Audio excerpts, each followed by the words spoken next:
దేవి శరన్నవరాత్రులు పురస్కరించుకుని తిరుపతి బండ్ల వీధిలో నివాసం ఉండే రెడ్డప్ప గారి తిప్పారెడ్డి కుటుంబ సభ్యులు తమ నివాసంలో బొమ్మల కొలువు ఏర్పాటు చేశారు.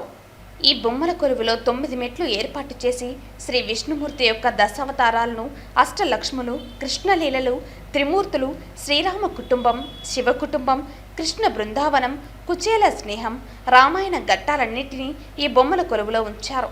అలాగే గాంధీ, నెహ్రూ, సుభాష్ చంద్రబోస్ వంటి దేశ నాయకుల బొమ్మలను కూడా ప్రదర్శించారు. మన భారతీయ సాంప్రదాయాలు, ఆచార వ్యవహారాలను, వారసత్వ విలువలను భవిష్యత్తు తరాలకు తెలియజెప్పే వ్యవహారమే ఈ బొమ్మల కొలువని రాయలసీమ రంగస్థలి చైర్మన్ గుండాల గోపీనాథ్ రెడ్డి అన్నారు. ఈ కార్యక్రమంలో కోమల, చంద్రశేఖర్ రెడ్డి, మునుస్వామి, ధనలక్ష్మి, రమణ, తిరుపాల్ ఆచారి, లక్ష్మి, జయమ్మ, సుబ్రహ్మణ్యం రెడ్డి తదితరులు పాల్గొన్నారు.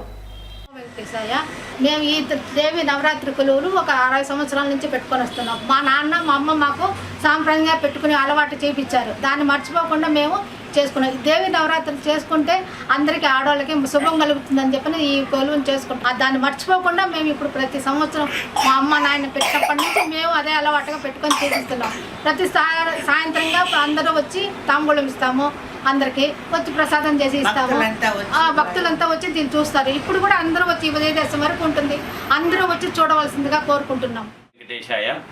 తిరుపతి పట్టణం బండ్ల వీధిలో నివాసం ఉంటున్నటువంటి తిప్పారెడ్డి గారి కుటుంబీకులు గత 60 సంవత్సరాలుగా దేవీ నవరాత్రి మహోత్సవాలను పురస్కరించుకొని వారి పెద్దలు వారికి అందించినటువంటి సాంప్రదాయం మేరకు బొమ్మల గురువు కార్యక్రమాన్ని ప్రతి సంవత్సరం నవరాత్రి ఉత్సవాల్లో వాళ్ళు బొమ్మలన్నింటి కూడా ఇక్కడ కొలువు తీర్చి దాన్ని చారిత్రాత్మకమైనటువంటి ఘట్టాలన్నింటిలో కూడా ఇందుకు పొందుపరిచి వారు అందరికీ కూడా దర్శింపజేస్తున్నారు. ఎంతోమంది ఆసక్తులై ఇక్కడికి వచ్చి వీటిని వీక్షించి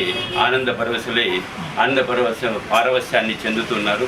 అటువంటి మహత్తరమైనటువంటి ఒక సాంప్రదాయాన్ని ప్రతి ఒక్కరికి కూడా పరిచయం చేస్తున్నటువంటి ఈ కుటుంబీకులకు మా అందరి తరఫున, భక్తులందరి తరఫున, తిరుపతి పట్టణ భక్తుల తరఫున ధన్యవాదాలు తెలియజేసుకుంటూ